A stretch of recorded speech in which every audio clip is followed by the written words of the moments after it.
Hello out to all you wonderful people. This is Andre the Game I Dig. I thank you once again for lending me your time and your ear listening into another Pitch for Switch discussion. And this I'm going to be talking about the Castlevania Lords of Shadow collection. Yeah, I know I've gone on record to say I don't really like Lords of Shadow much, and it's not because of the gameplay, for one. And it also isn't because of the excellent voice work of Patrick Stewart. No, there are other reasons. Personally, for me, it came down to a lot of the changes and reshuffling of characters that really didn't seem necessary. But I also full well understand that it is an alternative timeline as well as a reboot of the series. So, for all the things I may dislike about the direction they took it, I did at least enjoy the game for what it was, as it was. And that was the fact that it was just really a God of War clone that was divided up into stages that didn't continuously link to each other. And while I do personally feel that Castlevania in 3D should still be more like Devil May Cry, which both Curse of Darkness and Lament of Innocence were, they were more Devil May Cry. Having a more God of War formula for the franchise wasn't a bad choice. It just wasn't the best choice in my opinion. However, I can give Konami credit where credit is due. At least with the first Lords of Shadow, the way the combo system worked was pretty damn great. Better than God of War's in some aspects.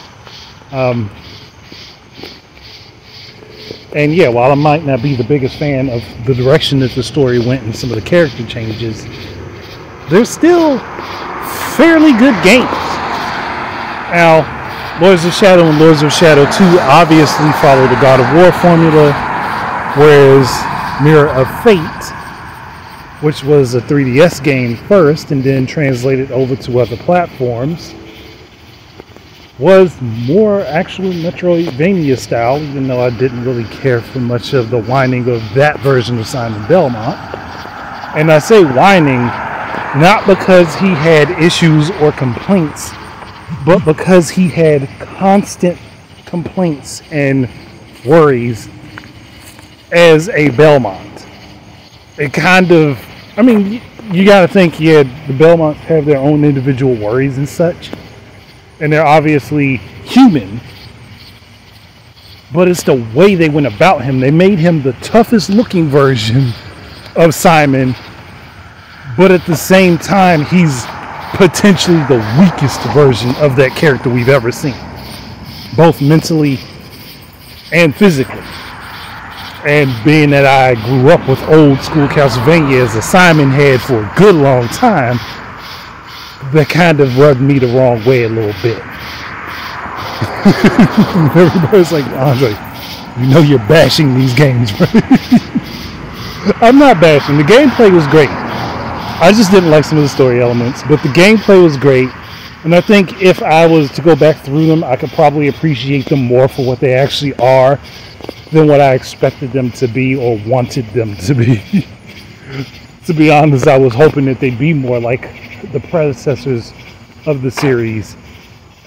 But if I could get back into them and play them again, which I own them and I can't do that, but get back to them and play them again and play them for what they are, I'm pretty sure I can enjoy the story. And I also like the Belmont's connection to Dracula actually far better in this iteration of Castlevania than classic Castlevania, because then it kind of gives a very powerful reason for a long-standing feud between Dracula and the Belmonts. At least that makes more sense to me than how Lament of Innocence played out that situation. Because honestly, Lament of Innocence, you weren't even dealing with Dracula, but that's a whole separate issue. But getting back to it, the gameplay for Lords of Shadow was great. The story is pretty decent. Again, you got Patrick Stewart though doing voice acting, and I think that's more than enough reason to sit through the game, because his narration is like one of the most wonderful things about that game, or about the series in general. And there are also lots of interesting boss fights. Before I forget to say that, there are some really interesting boss fights. Kind of like Shadow of the Colossus type boss fights, if you could consider that. So that may be one reason to go ahead and play the game for those specific boss fights. But it just doesn't make much sense to me to have this collection available everywhere else and not have it on the platform that, or not platform, but the company, not have it with the company that made Castlevania itself highly popular, which was Nintendo.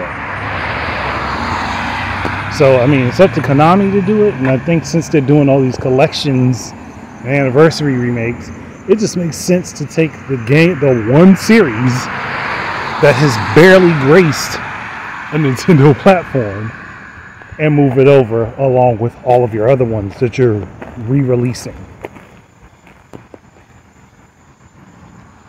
But I don't want to drag into saying much more.